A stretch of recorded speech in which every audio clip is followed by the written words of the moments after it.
In a shocking event, 10 concerning files from the Vatican were discovered on Pope Francis's personal computer. These documents have not only captured the attention of analysts and the media, but have also raised concerns about the level of security within the Vatican.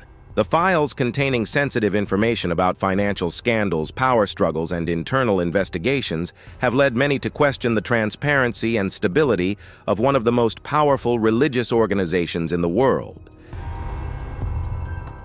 In this context, what was found on the Pope's computer is not just a shocking discovery, but also a reminder of the complexity of the ongoing issues within the heart of the Vatican. If you want to dive deeper into the concerning files of the Vatican and the shocking details behind them, leave a 1 below the video if you're surprised and a 0 if you think this story is just a rumor. Don't forget to hit like if you found the video helpful and subscribe to follow upcoming content together. We will continue to search for the truth. Thank you for joining us.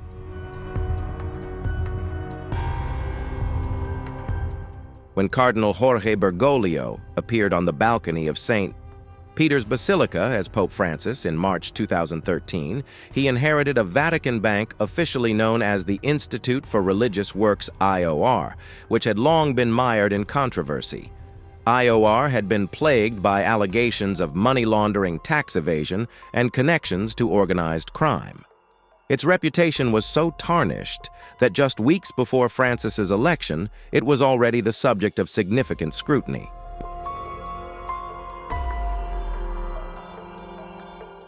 Major international banks severed ties with the Vatican, forcing it to rely on cash transactions as credit card services were temporarily suspended. This troubled institutional reform became one of Francis's earliest and most urgent priorities. He acted swiftly, appointing a special commission to investigate the bank and promising a new era of transparency and compliance with international financial standards.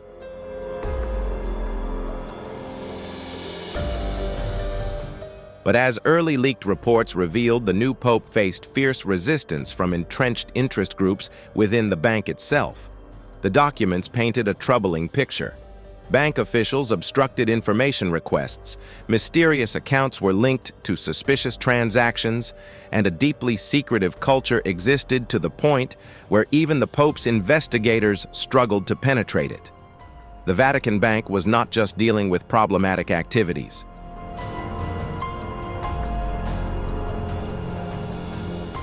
It had developed into a state within a state, operating with minimal accountability to anyone, including the Pope himself. Particularly alarming were the revelations about accounts held by politically influential figures, foreign embassies, from sanctioned nations and entities with suspicious transaction patterns. The leak suggested that despite years of promised reforms, the IOR continued to function as a potential vehicle for money laundering activities.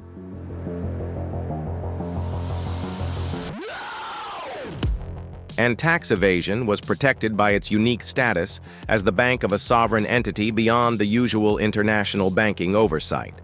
But this was just the beginning.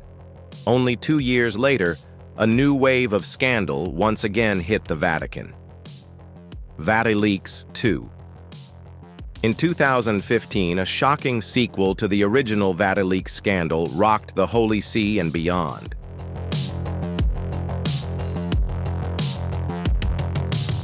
This was not just another small controversy. This was VatiLeaks 2, a scandal so explosive that it threatened to undermine Pope Francis's ambitious reform program from within. Imagine this: the Vatican's classified documents, which were only meant to be seen by the most trusted eyes within the sacred walls, were suddenly leaked to the outside world.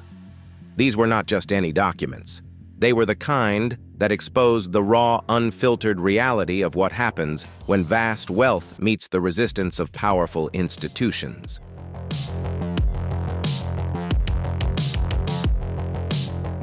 The leaks culminated in the publication of 2 explosive books, Merchants in the Temple by Gianluigi Nuzzi and Avarice by Emiliano Fittipaldi.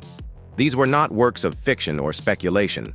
They were revelations supported by internal Vatican documents painting a picture of poor financial management and fierce resistance to Pope Francis's economic reforms. The Vatican's response was swift and stern.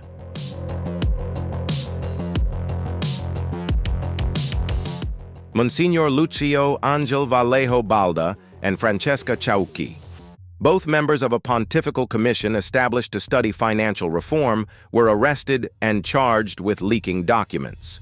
This was not just damage control. This was the Vatican sending a clear message: reveal our secrets and you will face consequences. But what were they so desperately trying to hide?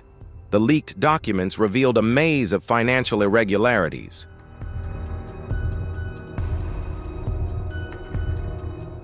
The most questionable and perhaps condemnable spending activities were from the powerful forces within the Vatican who were actively resisting Pope Francis's efforts to bring transparency and accountability to the Church's finances. We're talking about millions of euros unaccounted for lavish spending on questionable projects and resistance to change. This opposition ran so deep that it challenged the very authority of the Pope, and Vatileaks II was just the beginning. There is much more yet to come.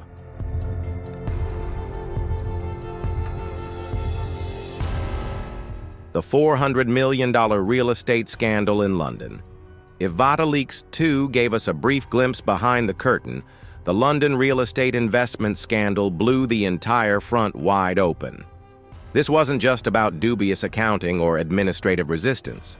This was about hundreds of millions of dollars luxury real estate and fraud allegations that ultimately led to the downfall of a cardinal. The scandal revolved around an investment that appeared harmless at first glance.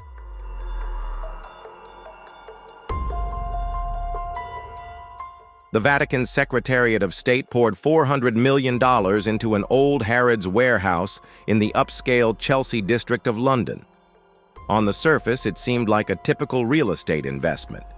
But beneath it lay a labyrinth of dark finances and valuable secrets. When Vatican investigators began unraveling the financial web behind the deal, they uncovered layers of opaque structures. The value of the investment had been inflated fourfold through shell companies, intermediaries, offshore accounts, and dubious consulting fees.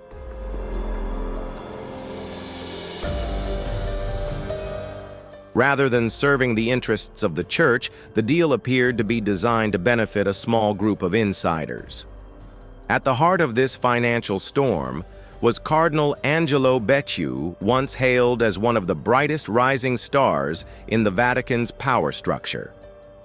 From 2011 to 2018, Becciu held a key role in financial and administrative decisions. However, this rapid rise also foreshadowed a dramatic fall from grace.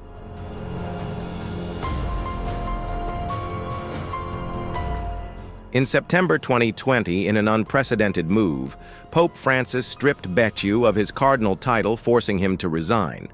This was not only a blow to his personal honor, but also a warning to the entire Church leadership: no one is above the law. Becciu was later prosecuted, tried, and sentenced to 5.5 years in prison for financial fraud related to the London real estate scandal.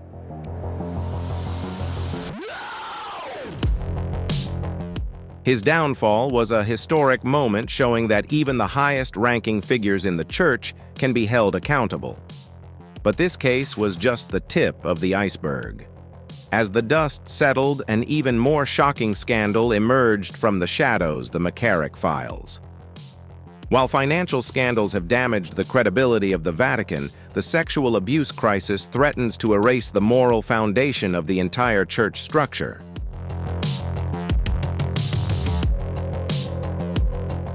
And no case has exposed the failure of this system more starkly than the fall of Cardinal Theodore McCarrick. Once a symbol of American Catholicism, McCarrick was a trusted friend of popes, presidents, and politicians. He appeared in the media with a smiling, humble, and powerful image, becoming the face of the Church in the United States. But behind that carefully crafted image was a very different person, a predator disguised as a shepherd.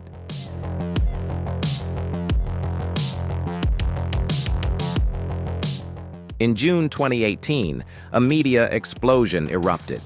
McCarrick was accused of sexually abusing not only adult seminarians, but also minors. These allegations were not isolated or sudden. They were the culmination of a decades-long pattern of predatory behavior hidden by silence, complicity, or willful ignorance from within. What outraged the public even more was the evidence showing that the Vatican had received numerous reports about McCarrick for years, but had taken no action.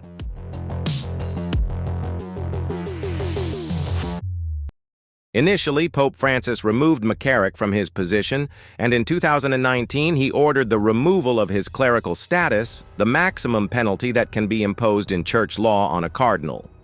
However, the storm was just beginning to form. In August 2018, Archbishop Carlo Maria Vigano, former apostolic nuncio to the United States, released an explosive 11-page letter that sent shockwaves globally. In it, he claimed that Pope Francis had known about McCarrick's abuse since 2013, but had taken no action and even reinstated his position.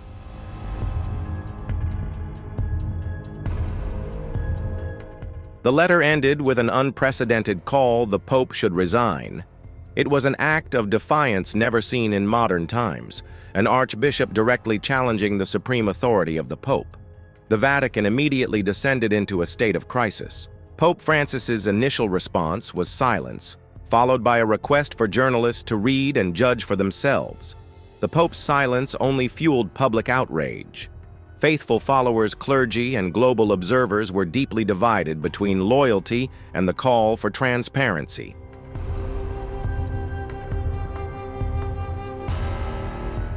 Faced with unprecedented pressure, the Vatican was forced to release a 449-page report in 2020 exposing the long history of mistakes and neglect related to McCarrick. The report acknowledged ignored warnings, downplayed accusations, and pointed to a series of failings spanning multiple papacies. With McCarrick, the Vatican didn't just lose a cardinal. They lost the trust of millions. And so the layers of historical dust were blown away, revealing deep cracks in the seemingly eternal structure of the Church.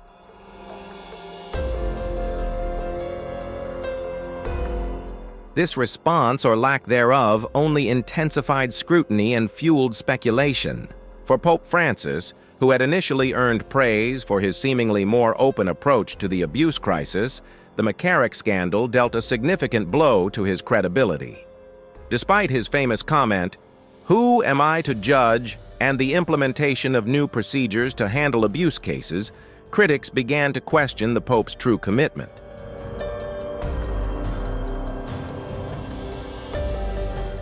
Is the Vatican truly willing to eradicate abuse at all levels, or is it merely focused on managing the damage on the surface? These doubts deepened further when another controversial file emerged, the homosexual lobby dossier. In 2018, the Italian magazine Il Fatto Quotidiano revealed the existence of a 300-page document compiled during the final years of Pope Benedict XVI's papacy. This was no ordinary administrative report.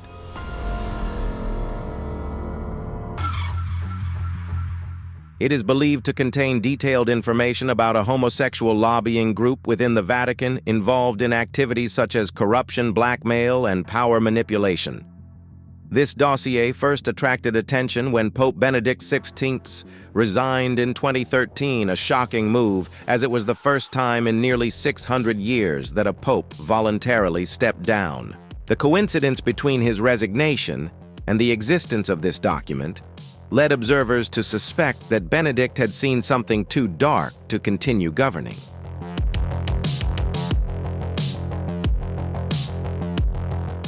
According to reports, the dossier outlines a complex network of homosexual clergy members with secret connections, some of whom are accused of engaging in consensual personal relationships, while others are involved in more dubious situations, potentially including coercion and the abuse of power. Even more shocking are the allegations that this network not only operated in the shadows, but also had an influence on Vatican policies and decisions. It became an underground center of power, uncontrollable, and protected by the very system it controlled.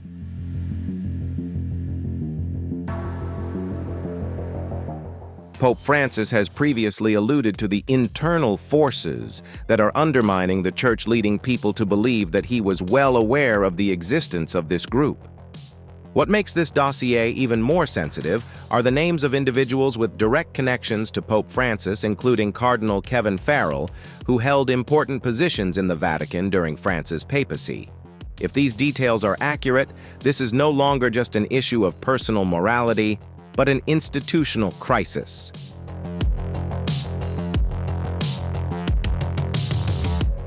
Catholic doctrine refers to homosexual acts as intrinsically disordered while calling for respect toward homosexual individuals. However, the contradiction between doctrine reality and the demand for celibacy has unintentionally created an environment ripe for blackmail, precisely what the dossier describes. While the authenticity of the dossier remains controversial, its impact is undeniable. In a system where information is tightly controlled and tradition is sacred, information itself becomes a weapon of power.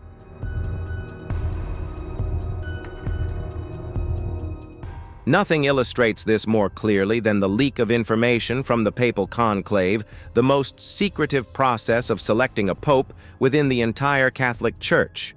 By law, cardinals swear an oath of absolute silence, with violations resulting in excommunication.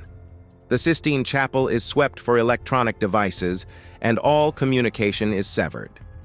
However, in 2019, a shocking leak broke this sacred tradition. America magazine revealed detailed information about the first round of the conclave in 2013.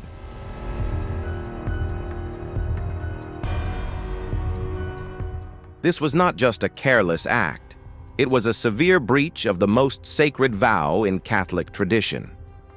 According to the leaked information, in the first voting round, Jorge Mario Bergoglio, Pope Francis, received 26 votes, Cardinal Angelo Scola led with 35 votes, and the remaining votes were scattered. This revelation was shocking because it opened a door that had never been glimpsed before into the political and factional calculations behind the sacred image of a papal election.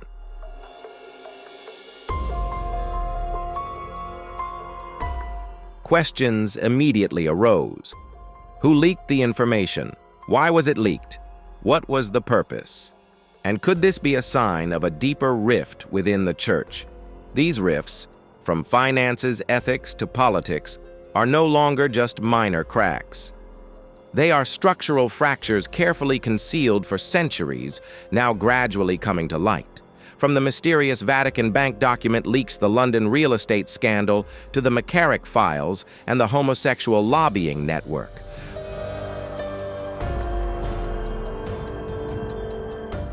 All of this is like different chapters in a larger story, the internal crisis of an institution that once seemed eternal.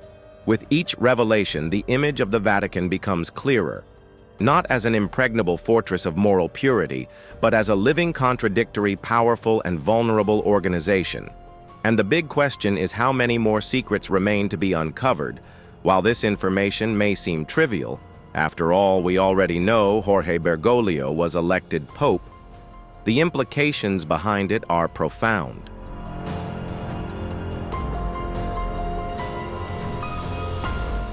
First, the leak represents an astonishing violation of sacred trust.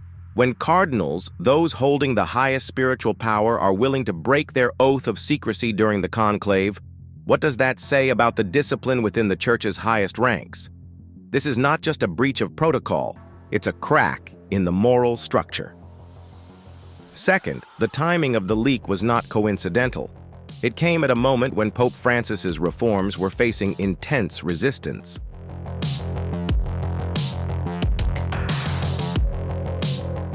Third, and most importantly, it opens the door to the suspicion that nothing is truly secret in the Vatican anymore.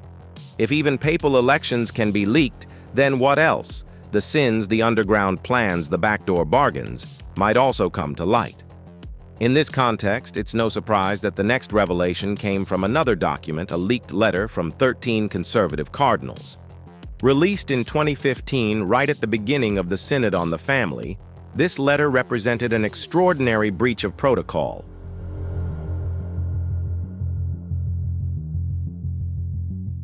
It wasn't just a disagreement.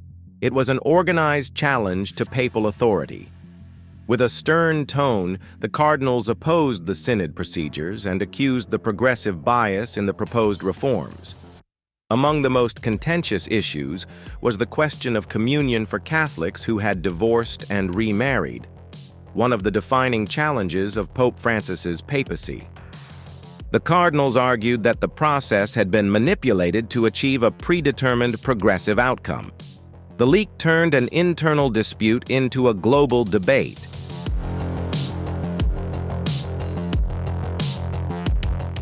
It forced the Vatican to publicly confront the deep ideological rifts within itself. From this point, the image of a united church began to fracture, revealing a power struggle between the progressive and conservative factions. The support Pope Francis received from the faithful seemed unable to resolve the organized resistance from the high ranks of the clergy. The leaked letter also confirmed an important point: that opposition to Pope Francis was not just a procedural delay, but a systematic and principled stance.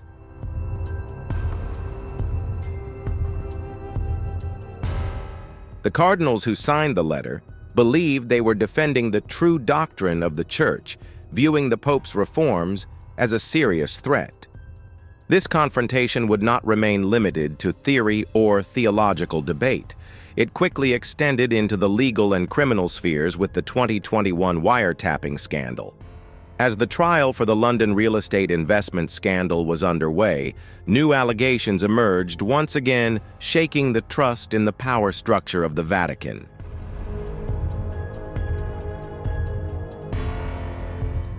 Cardinal Angelo Becciu, once considered a potential pope, was accused of allowing the illegal wiretapping of a Vatican employee, Gianluigi Torzi, a key player in the infamous real estate deal. This was no longer just about financial mismanagement. It signaled a level of moral decay and a desperation to maintain power. If a cardinal felt he could direct surveillance operations like a spy, what else was being done in the shadows?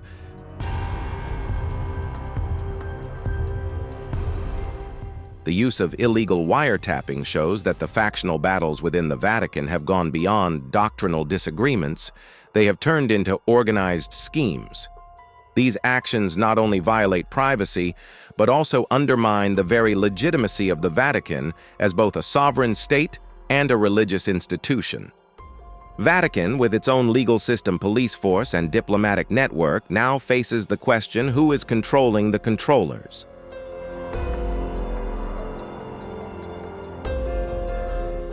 The concentration of power in a closed system with almost no external oversight has created an environment conducive to abuse. The wiretapping scandal also raises questions about the checks and balances mechanisms within the Vatican. Do they truly exist, or are they merely symbolic? When the line between governance and control is blurred, the moral foundation of the Church begins to crumble. From the leaked conclave to the rebellious letter and finally to the illegal surveillance activities, all of these are pieces of a larger picture of a crisis of trust and power at the heart of the Vatican.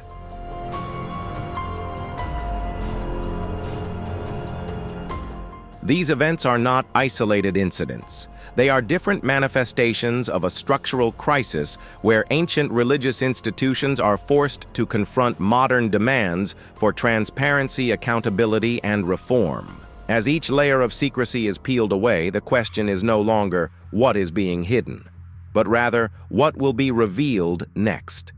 And does the Vatican have the strength to endure an internal cleansing?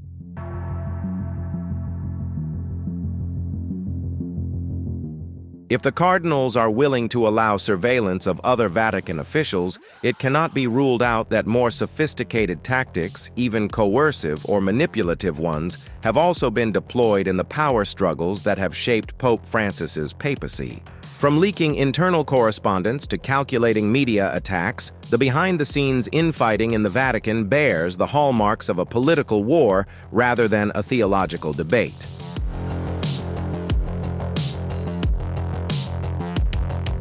However, one of the most painful wounds came from an ethical crisis that the Pope could not avoid: the 2018 abuse scandal in Chile. Francis's initial pastoral visit to the country was meant to be a healing effort, but instead it became a media and pastoral disaster. His defense of Bishop Juan Barros, despite the allegations related to Father Fernando Karadima, sparked an outcry. Many who had placed their hopes in Francis's sensitivity and commitment to reform now felt deeply betrayed.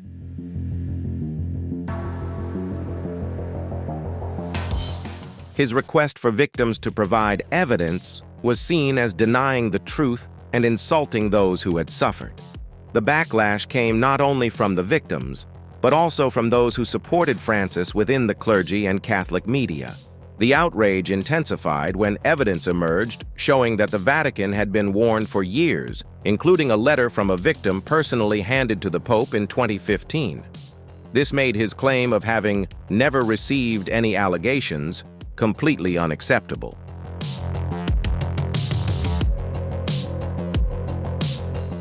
Faced with a legitimacy crisis, Francis was forced to reverse course in an unprecedented way. He sent special investigator Charles Cicluna to Chile, who compiled more than 300 pages of reports detailing a systematic cover-up. The results were so clear that the Pope had no choice but to step back. He publicly admitted his mistakes, apologized to the victims, and began taking drastic action. A series of bishops, including Barros, were forced to resign, marking an unprecedented purge of church leadership at the national level.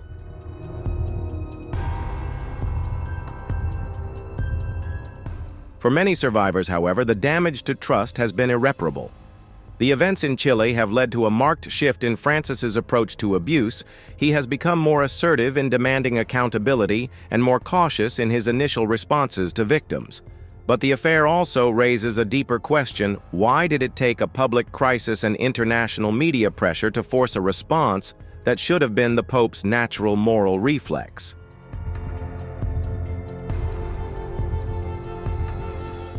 It was these silences and delays that deepened doubts about the Vatican's ability and willingness to confront the sin within its ranks. This struggle for trust reached another turning point in January 2025 when Pope Francis unexpectedly revealed the big white box in his memoir, Hope. The document, he said, was a personal compilation of cases figures and evidence related to the networks of abuse and cover-up within the Church gathered throughout his pontificate.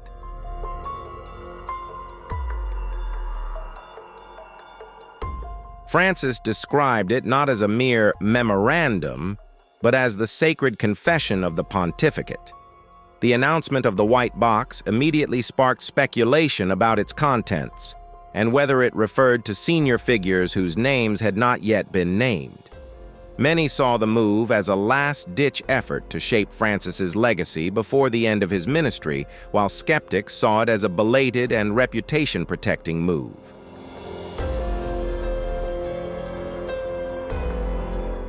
What is certain is that the dossier will become central to debates about accountability, forgiveness, and transparency in the modern Catholic Church. It will also raise a larger question: can a papacy marked by bold advances and painful setbacks leave a solid foundation for the next generation?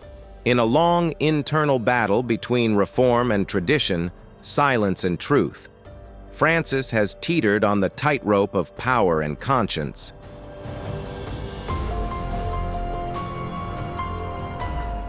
And his legacy perhaps will be measured not by decrees, but by how he has or has not faced the darkness inside the Vatican. The Pope revealed that when he took office in 2013, he received a mysterious big white box of documents from his predecessor Benedict XVI, a box filled with records of difficult and painful situations in the Church, including financial mismanagement and abuse. This is not just another leak or scandal.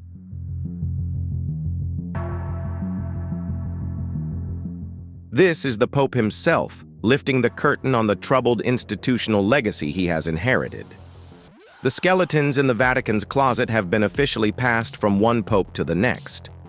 The revelations paint a picture of a church in much deeper crisis than was publicly acknowledged when Benedict resigned and Francis was elected. According to Francis, the box contains documents about many of the scandals that occurred during Benedict's pontificate, including details that have never been made public.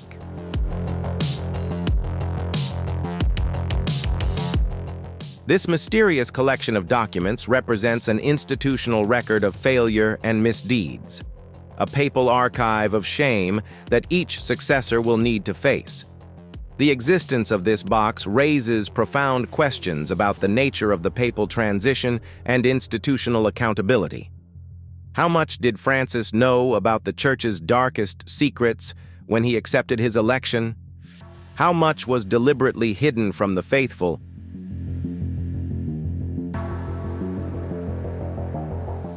And most worryingly, how many of these documented problems remain unresolved more than a decade later? Pope Francis, who has described reforming the Vatican bureaucracy as his most difficult task, has faced the greatest resistance to change. This admission from the Pope himself seems to confirm what critics have long suspected, that despite his popular image as a reformer, Francis has encountered entrenched opposition that has severely limited his ability to transform the institution.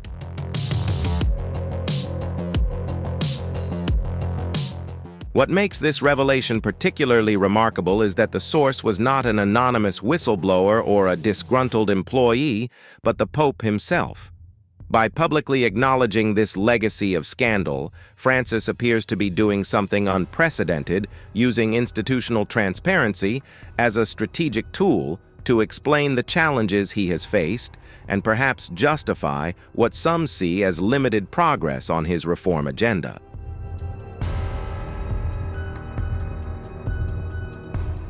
The timing of the revelation in the final years of Francis's pontificate suggests a pope contemplating his legacy and perhaps preparing the stage for his successor.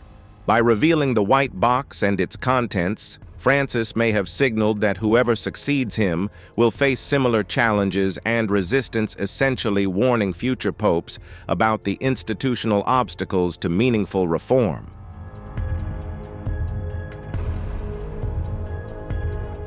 For Vatican watchers, the unprecedented revelation offered a rare glimpse into the traditionally secretive process of papal succession and confirmed what many have long suspected, that the Church's public facade often masks a much more complex reality, one that is captured in records passed from pope to pope like the burden of institutional guilt.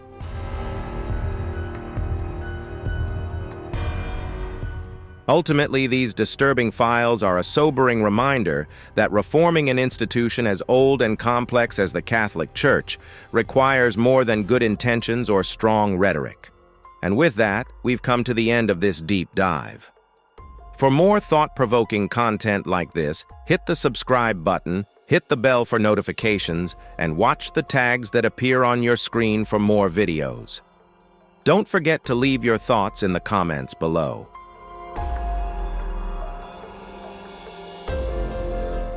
If you find this information interesting and important, don't forget to like and share this video with your friends and family. This will help us spread the truth and create a wider conversation about the serious issues facing the Vatican. Let's let everyone know and join the discussion, because every share not only helps the information reach more people, but also helps promote transparency and accountability on important issues like this. Take action now.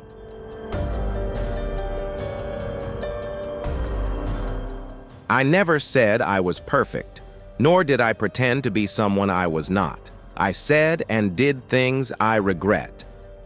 In a shocking turn of events, Donald Trump has finally apologized in court, revealing shocking details about his relationships with Diddy and Jeffrey Epstein. What he revealed will leave you speechless. The former president opened up about notorious parties and the world of power, wealth, and dark secrets that have existed for years.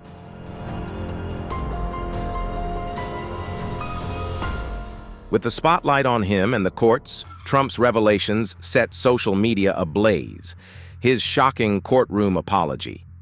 Donald Trump's victory in the 2024 presidential election was nothing short of historic, sparking conversations far beyond the borders of the United States.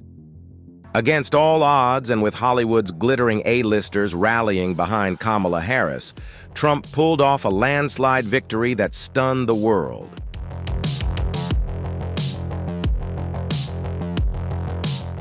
But as the dust settled after his return to the Oval Office, rumors of an impending bombshell began to swirl. Rumors that Trump was ready to reveal Hollywood's darkest secrets. Speculation was rife. Would Trump finally release the names linked to Jeffrey Epstein's infamous private island?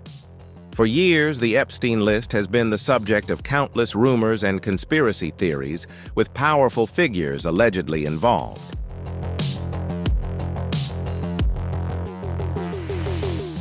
But that's not all. Some claim Trump has even more shocking information, details of Shah Diddy Combs' alleged outrageous parties, events rumored to involve shocking levels of debauchery and secrecy. Then seemingly out of nowhere, reports surfaced that Trump was about to go on trial. The media went wild. What was going on? Was Trump finally going to spill the beans? Anticipation was at a fever pitch as his trial date approached.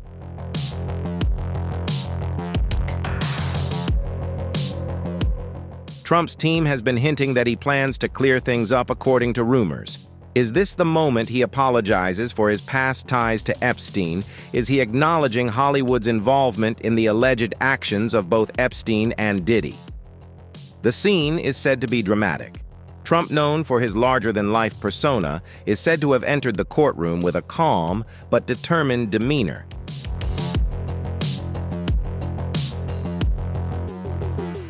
The room was packed with reporters, lawyers, and onlookers, all holding their breath, waiting to see what would happen next. Trump reportedly addressed the court with a rare humility, making some shocking revelations. The revelations reportedly didn't stop there. Trump was rumored to have directly linked Diddy's infamous gatherings to the same shadowy network that had protected Epstein for years.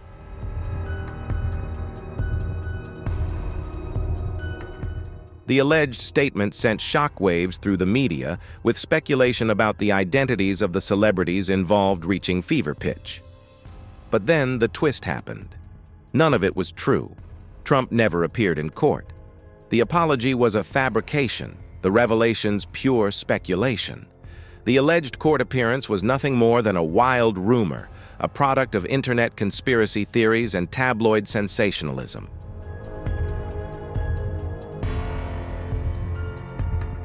Trump has not publicly apologized, nor has he confirmed the alleged connection between Diddy and Epstein. But one thing is for sure, the appeal of such a story is undeniable. It taps into the public's fascination with scandal power and the idea of Hollywood elites being held accountable. While the rumors may be false, they have left the public asking the question, what is really going on behind the scenes? Well, let's dig deeper.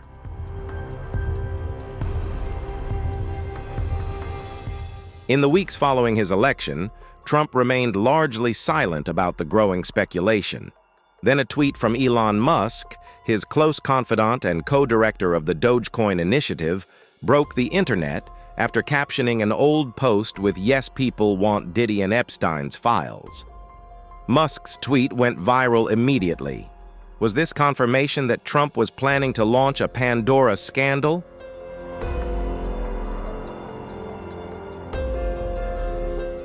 MAGA's growing call for investigations into both Jeffrey Epstein and Diddy's alleged crimes has taken over social media. Conservatives see these cases as pivotal to exposing the hypocrisy of Hollywood's elite, many of whom have enthusiastically supported Kamala Harris during the campaign. The name Jeffrey Epstein is enough to make anyone shudder.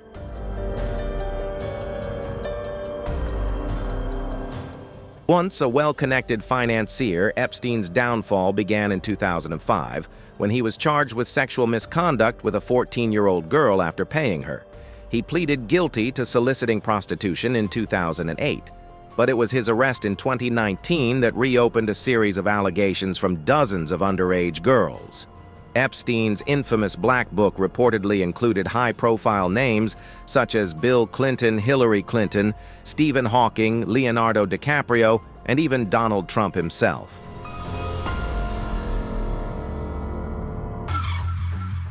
On Lex Fridman's podcast, Donald Trump, who once considered Epstein a friend, did not hold back. He confidently said that he would not hesitate to reveal Epstein's list if he were back in the White House. Trump made it clear that he was not worried about the list, saying, "A lot of famous people went to that island, but fortunately, I was not one of them." Additionally, Trump publicly stated that their relationship ended as soon as the allegations against Epstein emerged.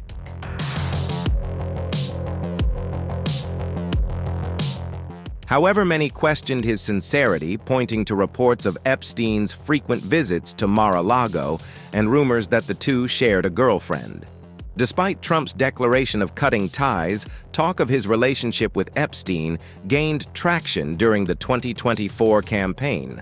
However, these speculations did not prevent him from winning decisively over Kamala Harris. While the Epstein case was notorious, Diddy found himself in a similar predicament.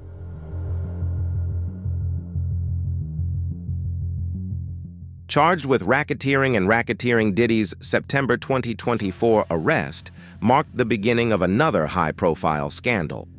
Federal prosecutors alleged that Diddy's notoriously bizarre parties were not only celebrity gatherings, but also illegal activities, including coercion and abuse.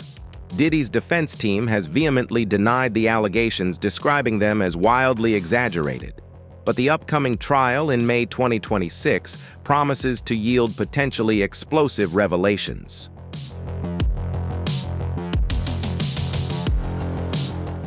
Conservatives believe that Hollywood elites, fearful of having their names appear in Diddy's case, backed Harris in a desperate attempt to hide their involvement.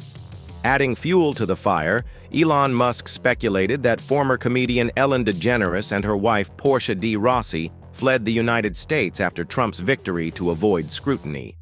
Musk's theory, though unverified, has drawn the attention of Trump supporters, drawing even more Hollywood A-listers into the growing scandal.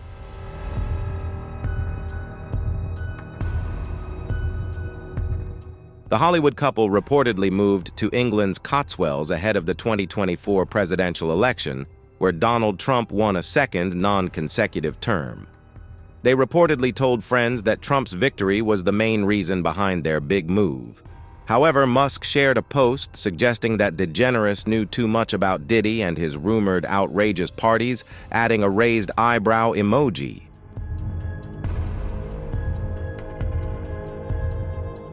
But he said nothing more. His comments caused a stir online, with some users pushing conspiracy theories about Jeffrey Epstein, while others pointed to Musk's alleged ties to his close friend Diddy. Musk, who has called Diddy a close friend, was criticized earlier this year for his ties to the embattled music mogul. Musk shared that Diddy was an investor in X, but later appeared shocked by the severity of the allegations posted on the platform.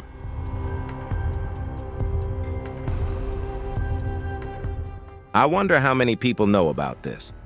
Musk's theory was in response to Ellen DeGeneres' November 4, 2016 post. "Happy birthday, P, Diddy Puff, Daddy Shaw Combs, or as I call him, Cuddle McNuggle. You don't need to know why. I'm Diddy DeGeneres," wrote. The user who shared the screenshot added, "There's a reason she left the country after the election." Another user wrote, "Ellen is friends with Diddy and her background looks exactly like Epstein Island."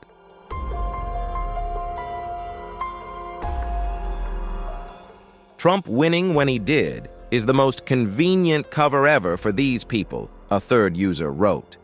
"I bet 90% of the celebrities who leave will eventually be linked to the Diddy investigation. Meanwhile, DeGeneres and de Rossi appear to be settling into their new life in the English countryside." The couple were recently spotted at a pub enjoying music from an Irish band with James Blunt and Natalie Imbruglia.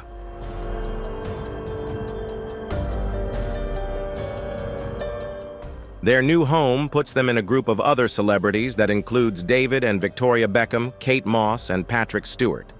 As Trump's presidency nears its start, Diddy remains in federal custody awaiting trial. His defense team has pushed for his release, proposing strict bail conditions, house arrest in a 3-bedroom apartment on the Upper East Side, 24/7 surveillance by private security, and strict communication restrictions.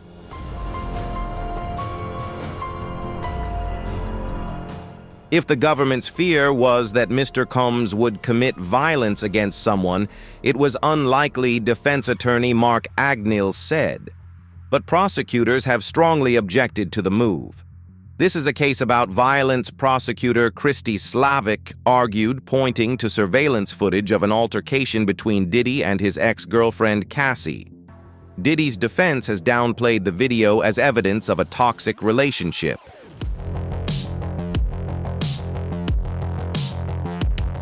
Prosecutors highlighted his alleged history of violence, arguing that he could not be trusted to comply with bail conditions. In court, Diddy's demeanor was both defiant and emotional. Dressed in a beige prison uniform, he blew kisses to his family and tapped his heart as he entered the courtroom. His lawyers argued vigorously for his release, but prosecutors remained steadfast, reminding the court of the seriousness of the charges.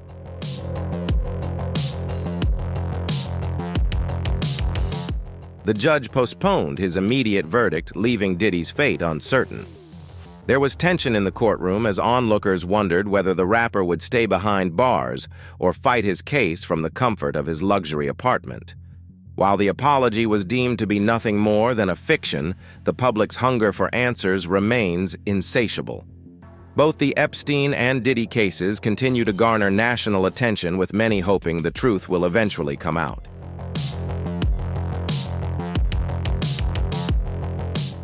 All of this leaves us with one question. What is the real story behind the complex connection between Trump, Diddy, and Epstein, uncovering the Trump, Diddy, and Epstein web? When former model Stacey Williams came forward with her story, she probably had no idea that it would rekindle one of the most controversial topics surrounding former President Donald Trump, his relationship with Jeffrey Epstein. Stacey's allegations have not only sparked much debate, but have also shed light on the murky connections between powerful figures like Trump, Epstein, and even music mogul Diddy.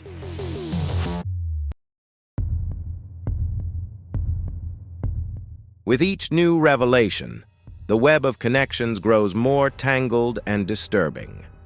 Williams's allegations emerged during a call with Survivors for Kamala, a group supporting Vice President Kamala Harris ahead of the presidential election. During the forum, Stacey recounted an incident from 1993, alleging Trump mistreated her in his apartment while she was dating Jeffrey Epstein.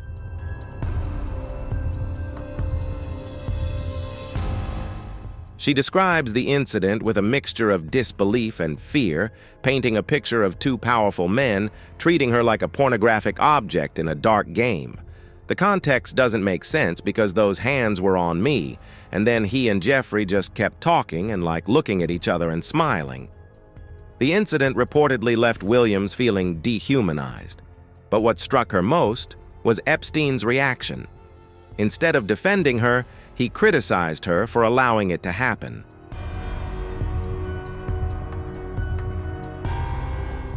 For Williams, the interaction shattered her perception of Epstein, leading her to cut ties with him completely. Trump's response was swift and forceful. Caroline Leavitt, his campaign's national press secretary, dismissed the allegations as politically motivated, claiming they were fabricated by Harris supporters. The accusations, made by a former Barack Obama activist and announced in a Harris campaign call 2 weeks before the election, were completely false.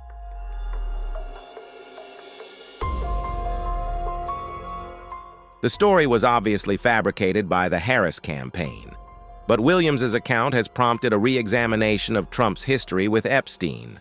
From public statements to shared social circles, their relationship is once again under scrutiny. Donald Trump and Jeffrey Epstein first met in the 1980s, possibly through Ghislaine Maxwell, who later became Epstein's co-defendant.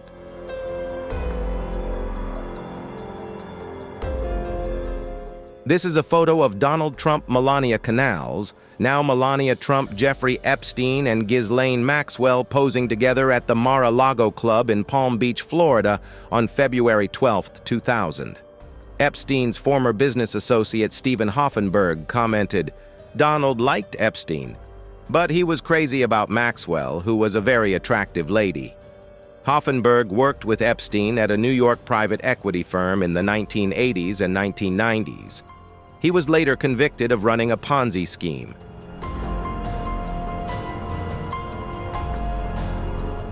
Maxwell was arrested in 2020 for her role in helping Epstein traffic and abuse underage girls. At the time, Trump commented, "Frankly, I wish her well. I've seen her many times over the years, especially when I lived in Palm Beach, and I guess they lived in Palm Beach. But I wish her well, whatever it was." Over the years, Trump and Epstein's friendship has been the subject of much gossip and speculation.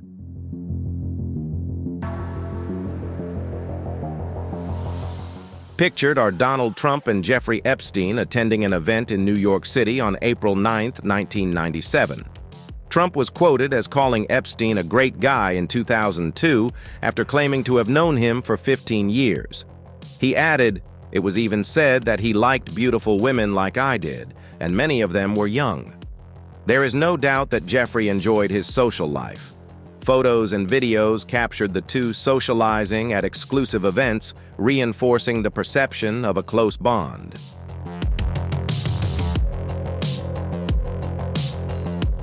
However, after Epstein's legal troubles became public, Trump distanced himself from him. "I haven't spoken to him in 15 years. I'm not a fan of his, I can tell you that," Trump said at the time, also claiming that Epstein was never a member of his Mar-a-Lago club.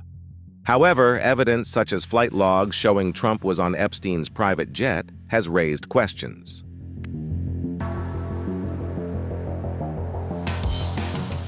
Trump's connection to Ghislaine Maxwell further complicates the story, especially his infamous statement, wishing her well after she was arrested for misconduct. In an interview earlier this year with former Fox News host Tucker Carlson, Trump shared his thoughts on Epstein, describing him as a familiar figure in Palm Beach and reflecting on his life before his crimes came to light. "He was a fixture in Palm Beach," he said.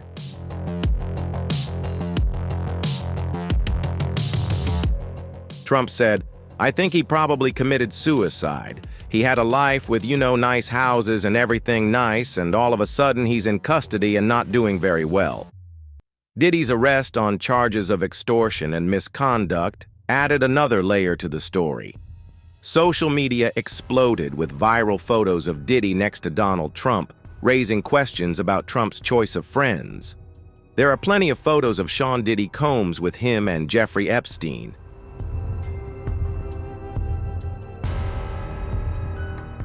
"I always told you I don't believe in coincidences," one former employee said. Another social media user shared a photo of Trump, Diddy, and Melania at a celebrity event.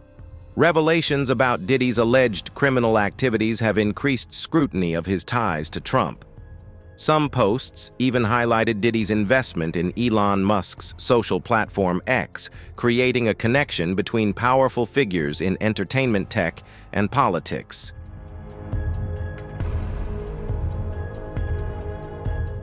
One post read, "Since Diddy was just arrested in New York after being indicted on sex trafficking charges, it seems like a good time to point out that he used to hang out with Donald Trump and that he was an investor in X." Another former user expressed frustration with the long-standing protections of wealthy individuals. "Everyone knows about Sean Diddy Combs. Everyone knows about R. Kelly, Harvey Weinstein, Bill Cosby, and Jeffrey Epstein.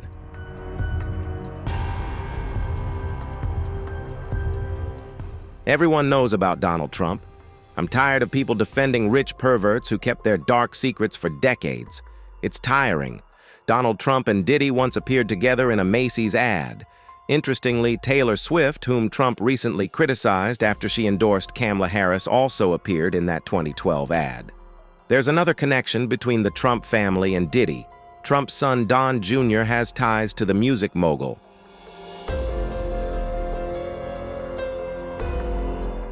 Don Jr.'s ex-wife, Vanessa Hayden, was friends with Diddy's longtime partner, Kim Porter. A particularly bizarre chapter in the Epstein-Trump saga comes from journalist Michael Wolff, who claims that the two men shared a disturbing rivalry. According to Wolff, Epstein and Trump once made a bet over who could seduce Princess Diana, one of the most admired figures in the world at the time. Diana and the royal family seem to represent some of Epstein and Trump's ultimate goals and an ultimate rivalry, Wolff alleges.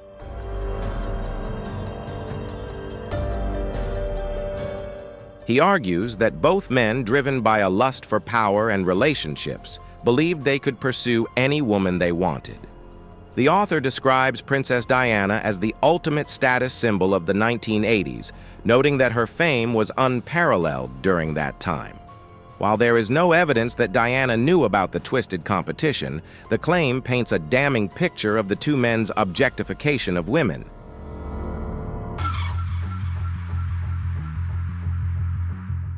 It also reinforced a pattern of using their wealth and influence to satisfy their desires, no matter how inappropriate or unethical. Wolff's accounts also revealed insights into Epstein's views on Trump. In a 2017 interview, Epstein reportedly described Trump's leadership as chaotic, saying his people are fighting each other. He later alleged that he had poisoned the well outside.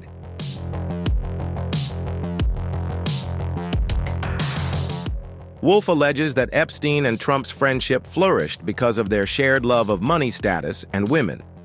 We now see Epstein as a monster, but certainly, at least by Epstein's account, he and Trump were brothers in arms on this issue. Meanwhile, Trump's team has denied the allegations, accusing the author of trying to influence the election, which has yet to take place. Michael Wolff is a discredited writer who routinely fabricates lies to sell fiction because he clearly has no morals or ethics, said Stephen Chung, Trump's campaign communications director.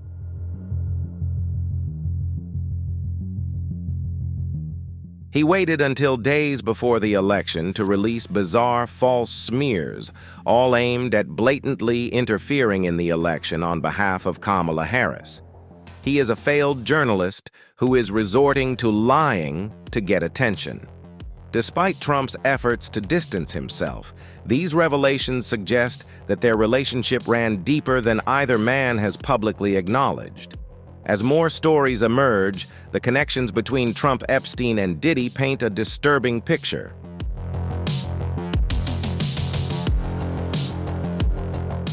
Each man operates in circles where power and privilege often obscure responsibility. Their shared history raises important questions. How much did they know about each other's activities, and how did their alliance shape the lives of those they met? For Stacey Williams, the answers may never come, but her courage in speaking out has sparked an important conversation about responsibility, privilege, and the lengths some will go to protect their secrets.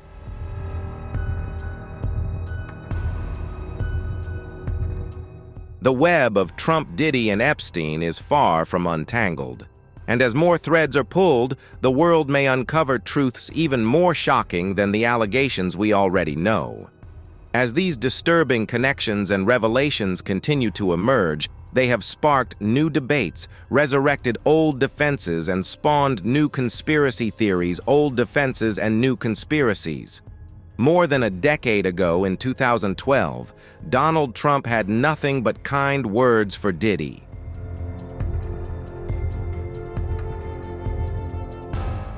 During an episode of Celebrity Apprentice, Trump spoke glowingly of the music mogul, declaring, "I love Diddy. You know he's a good friend of mine. He's a good guy. Is he a good guy?" The comments came during a casual moment on the show when contestant Aubrey O.D., a former member of girl group Daniti Ka, mentioned her time working with Diddy.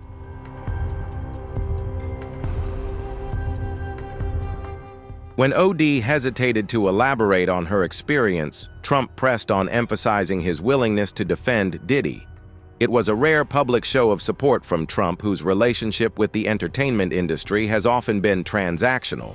But now, as Diddy faces allegations of misconduct and other charges, those old comments are being re-examined in a new, darker context.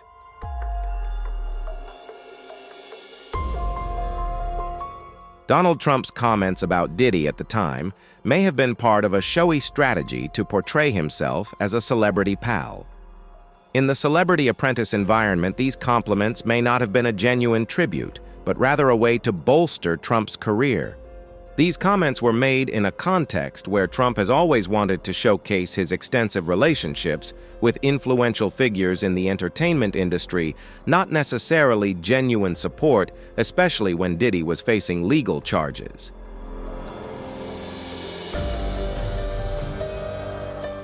The timing of Diddy's arrest has fueled a number of conspiracy theories, particularly among those close to Trump. Donald Trump Jr. is among those who have suggested that Diddy's legal troubles were deliberately orchestrated to overshadow the 2024 presidential race. He has suggested that celebrities who had ties to Diddy switched their endorsements to Vice President Kamala Harris out of financial motivation or fear of repercussions.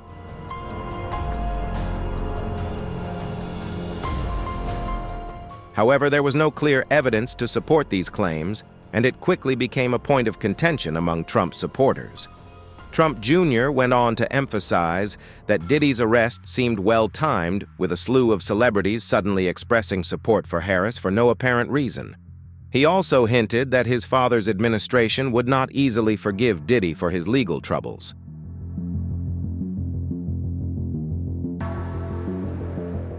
While not providing specific evidence, Trump Jr.'s claim drew attention from MAGA supporters and sparked a debate around Diddy's relationship with celebrities like Kamala Harris, who has publicly acknowledged Diddy's efforts on social issues.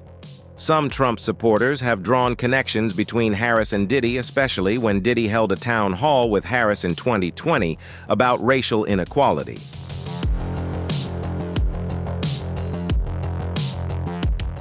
Still, many celebrities like Taylor Swift and Beyoncé publicly supported Harris before Diddy's arrest, making Trump Jr.'s theory less convincing. Trump's relationship with Jeffrey Epstein, a financier with multiple criminal connections, further complicates the story. Reports suggest that Epstein may have had compromising images of Trump, raising further suspicions about the relationship between these powerful figures.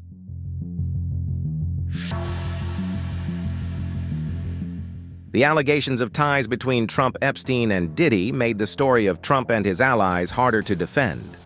While Trump denied any deep ties to Epstein, photos and stories of them at various events made the connections difficult to disentangle.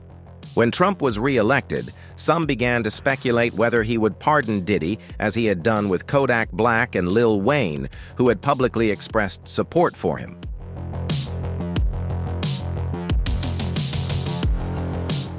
Diddy's former bodyguard, Gene Deal, doesn't believe Diddy will get the same treatment from Trump as others. In an interview, Deal noted that Diddy has been critical of Trump in recent years and suggested that Trump would have little incentive to help Diddy. He pointed out that Trump is known for being spiteful and that people who worked with him in the past, like Diddy, often turned away as he began to climb the political ladder. This reflects a change in the relationship between Trump and himself.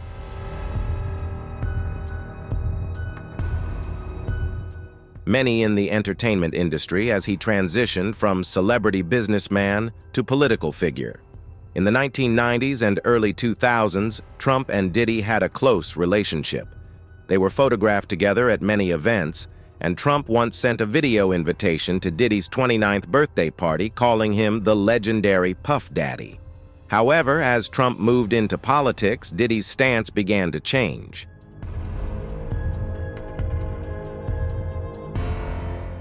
In a 2015 interview, Diddy praised Trump as a friend and praised his work ethic, but also expressed that his concerns were not about politics, but about general social issues. Diddy's change of heart became more evident in 2020 when Trump's policies and actions were widely criticized. Diddy publicly criticized Trump, calling his leadership dangerous and calling for his impeachment.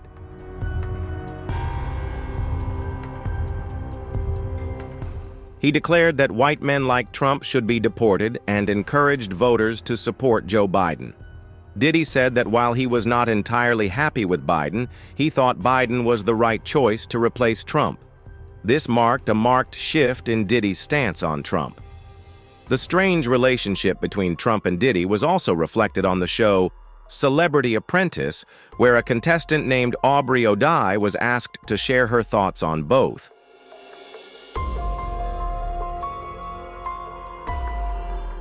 Although O'Day declined to comment at the time, she later spoke out about her negative experiences with Trump and Diddy.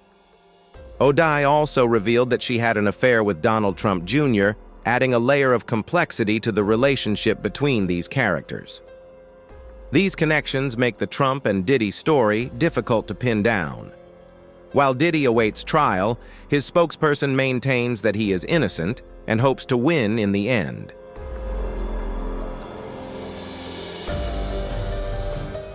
Diddy believes the justice system will help him prove his innocence and win the lawsuit.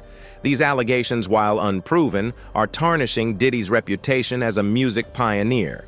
Now Diddy faces charges that could seriously impact his legacy and career. The story of Trump and Diddy is not simply about two famous people, but also a reflection of a relationship in flux.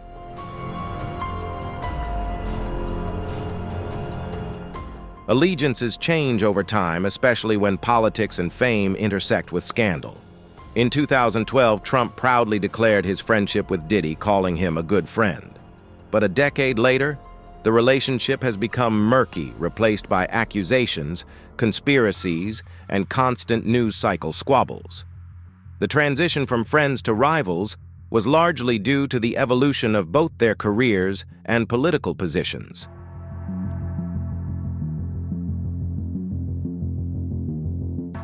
Like Diddy, Trump is also facing serious legal troubles from obstruction of justice to election interference. His second term as president is starting to get tense as lawsuits from state to federal levels threaten his political future. With a series of lawsuits underway, Trump's legal team is certainly working hard to deal with allegations that could seriously damage his career and reputation. Trump's legal troubles have become an integral part of his current political landscape.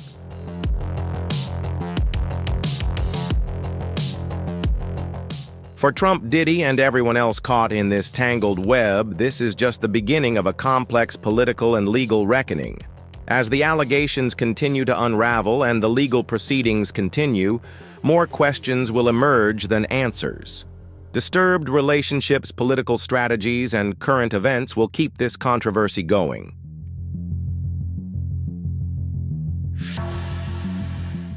Thank you for watching this video to the end. The disturbing cases we have uncovered are just the tip of the iceberg, and we need to continue to seek the truth. You can be a part of this journey, helping to bring information to light and promote change. If you feel this story is important, don't forget to like, share the video, and leave your opinion in the comments. Every share can help spread the truth to more people. Take action today, because only solidarity and a collective voice can make a difference.